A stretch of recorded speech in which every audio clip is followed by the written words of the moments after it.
Señor mío y Dios mío, creo firmemente que estás aquí, que me ves, que me oyes. Te adoro con profunda reverencia. Te pido perdón de mis pecados y gracia para hacer con fruto este rato de oración. Madre mía Inmaculada, San José, mi Padre y Señor, Ángel de mi guarda, interceded por mí. Hace un par de veranos, en julio de 2016, tuvo lugar la Jornada Mundial de la Juventud.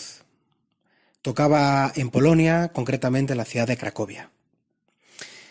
Invitaron al Papa que visitara uno de esos campos de concentración de la Segunda Guerra Mundial y acudió al de Auschwitz. Allí en esa visita, una visita dura, en la misma puerta de entrada del campo de exterminio, en voz alta el Papa preguntaba a los que estaban ahí: ¿pero es posible que nosotros los hombres, creados a semejanza de Dios, seamos capaces de hacer estas cosas? Tú imagínate el silencio que se hizo, porque señalaba hacia el campo de concentración. Y después del silencio volvió a realizar una segunda pregunta. Y vuelve el Papa incluso con más fuerza. ¿Cómo es posible, me pregunto, decía el Papa, que los hombres seamos capaces de producir tanto daño? Y se calló. Tras un largo silencio, respondió: la respuesta a ambas preguntas se concentran en una palabra: el pecado. El pecado. Un pecado que ya los griegos lo describían como fallo de la meta, no dar en el blanco. Los romanos como una falta o una acción culpable.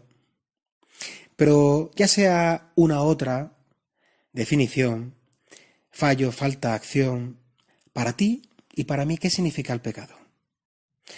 No es un chiste lo que te voy a contar, pero ocurrió, de verdad.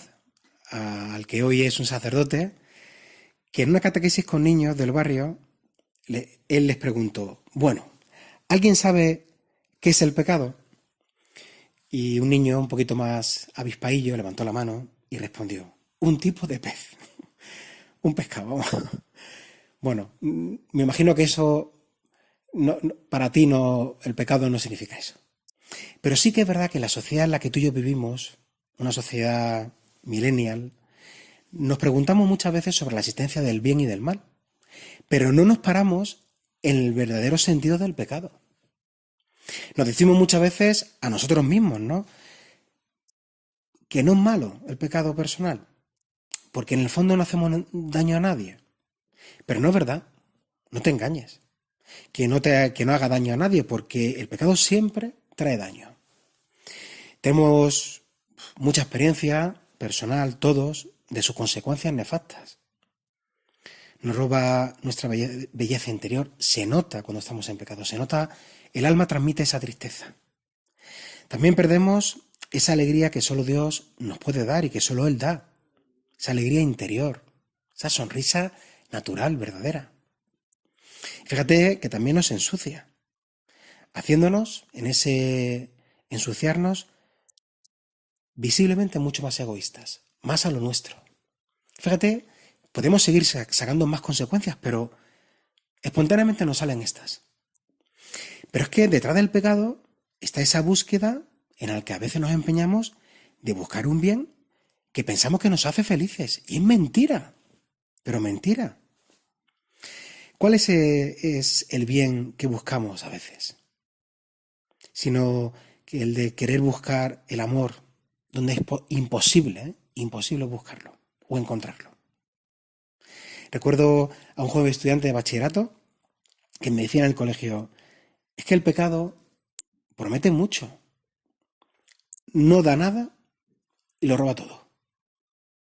Fíjate qué sabio teólogo, ¿eh? Pero es que es verdad.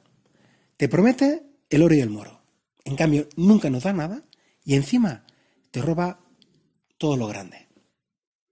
Es así. Hace muy pocos días y ella misma me lo comentaba, una chica centroeuropea me contaba su historia personal. Te la resumo. Me decía que desde los 15 años, fiestas, alcohol, drogas, puntos suspensivos, para no entrar en otros detalles. Ella sufre un shock cuando su hermana se convierte, porque se bautiza, se hace católica. No puede con tanta felicidad. No podía ver a su hermana feliz. Se rebelaba. No la quería entender. Le montaba por lo visto unos pitotes espectaculares. Un verano, los padres, sabiendo que ésta había perdido un poco el rumbo y no querían dejarla sola en casa, le dicen, o te vienes con nosotros o te vas con tu hermana. Su hermana se va a un campo de trabajo. Y evidentemente, ¿me voy con papá? No, dijo, me voy con mi hermana, por supuesto. Y ahí en el campo de trabajo ella, ¡boom!, empieza a percibir cosas buenas y decide cambiar. Pero en esa decisión de querer cambiar, ella cuenta cómo sintió, más bien escuchó, las risas del diablo detrás de ella, que a carcajada limpia le está diciendo, no puedes cambiar. Pero gracias a esto fue lo que le llevó definitivamente a hacer ese cambio de verdad, con la gracia de Dios. Hoy, una chica estupenda, también cristiana, conversa, espectacular. Pero es que es verdad, ella me decía que lo que se había dado cuenta era el amor de Dios, que es lo que nos roba el pecado, el amor de Dios. Y solo el amor de Dios sacia. Eso lo dice Benedicto XVI. ¿Cuándo nos daremos tú y yo cuenta de esta realidad? Que el amor de Dios sacia. Que tú y yo no busquemos por ahí, que es que no lo vamos a encontrar. Si es que no vamos a encontrar lo que estamos buscando, que es el amor en mayúsculas. En el Via Crucis, que escribió San José María, en la estación, en la cuarta estación en la que Jesús cae, ¿no?, con la cruz a cuestas, escribe, ahí está Él, que con su caída nos levanta, con su muerte nos resucita. A nuestra reincidencia en el mal responde Jesús con su insistencia en redimirnos, con abundancia de perdón. Y para que nadie desespere, vuelve a alzarse fatigosamente a la cruz. Y es verdad, porque su victoria en la cruz la recibimos en forma de gracias. En formas, pero de gracias, de la gracia. Él nos conoce, sabe nuestra condición de pecadores, que nuestra naturaleza está herida por el pecado. Pero nunca nos va a dejar de ayudar, ¿eh? Y fíjate que muchas veces, como decía el Papa Francisco, el medio, una buena confesión. Y decía el Papa, pero que la confesión no es la lavandería de la esquina, un quitamanchas bueno, decía el Papa. No, porque concluía diciéndonos, es algo mucho más grande. Se trata de recuperar lo perdido. Ahí, en ese recuperar lo perdido, nos tiene que venir ese orgullo de ser hijos de Dios. Porque nos damos cuenta que el amor, solo el amor de Dios, sacia.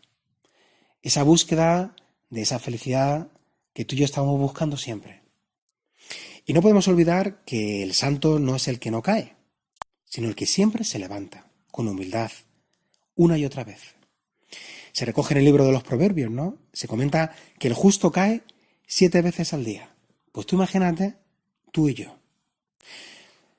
No debe extrañarnos, como decía San José María, ni desalentarnos ante las propias miserias personales, ante nuestros tropiezos, porque continuaremos siempre hacia adelante, si tú y yo buscamos la fortaleza en aquel que nos ha prometido.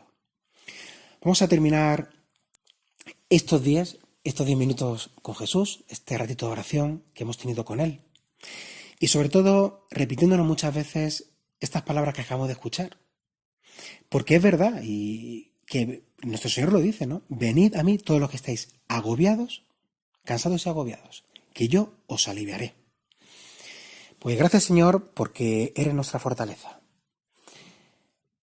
Se trata que en esa lucha nuestra, personal, recuperemos siempre lo que tú y yo hemos perdido. Te doy gracias, Dios mío, por los buenos propósitos, afectos, inspiraciones que me has comunicado en estos 10 minutos contigo, Jesús. Te pido ayuda para ponerlos por obra. Madre mía Inmaculada, San José, mi Padre y Señor, Ángel de mi guarda, interceded por mí.